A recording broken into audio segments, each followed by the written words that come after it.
مستحاضہ اس خاتون کو کہتے ہیں کہ جنہیں بیماری کا خون آتا ہے ایام حیض کے علاوہ. مثلا اب 3 دن تک کم از کم اگر لگاتار بلیڈنگ ہوتی ہے تو یہ حیض کہلاتا ہے. اب اگر کسی بہن کا 2 دن آ کر بند ہو گیا اور پھر آیا ہی نہیں تو یہ استحاضہ ہے. اسی طرح 9 سال کے بعد جو بلیڈنگ ہوگی بچی کو وہ حیض ہوگا. اگر 9 سال سے پہلے ہو استحاضہ ہے. اسی طرح حیض کی زیادہ سے زیادہ مدت 10 روز ہے. 10 روز کے بعد جو کچھ آئے گا وہ استحاضہ ہوگا. اسی طریقے سے 2 حیضوں کے درمیان کم از کم 15 دن پاکی کے ہونا لازم ہے. یہ نبی کریم صلی اللہ علیہ وسلم کا فرمان ہے. لہٰذا 15 دن کے اندر اگر دوبارہ بلیڈنگ سٹارٹ ہو گئی یہ استحاضہ ہے، بیماری کا خون ہے.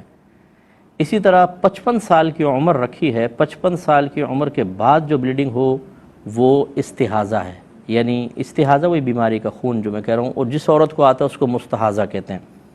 لیکن 55 سال کے بعد کا بھی حکم یہ لکھا ہوا ہے کہ اگر فرض کر لیں کہ کسی بہن کو زرد رنگ کا حیض آتا تھا اور اسی کلر کا 55 کے بعد بھی آیا تو وہ حیض شمار ہوگا، یا خالص سرخ رنگ آیا، خالص سرخ، تو پھر وہ حیض شمار ہوگا.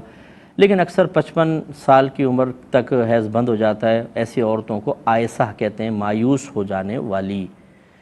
تو یہ مستحاضہ کا تصور ہے، بیماری کا خون.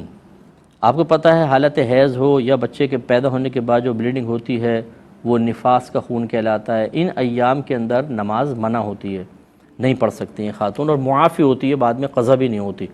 لیکن مستحاضہ جو ہے یہ شرعی طور پر پاک کہلاتی ہے اگرچہ بلیڈنگ ہو رہی ہو.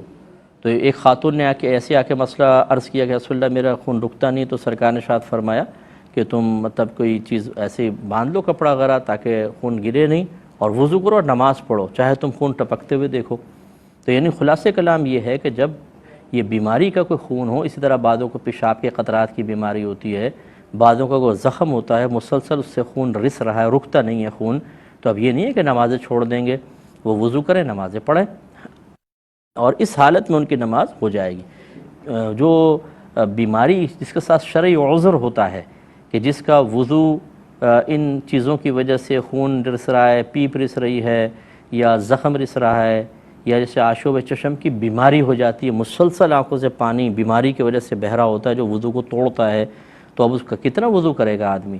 تو پھر اسی حالت میں نماز پڑھنے کی اجازت ہوتی ہے.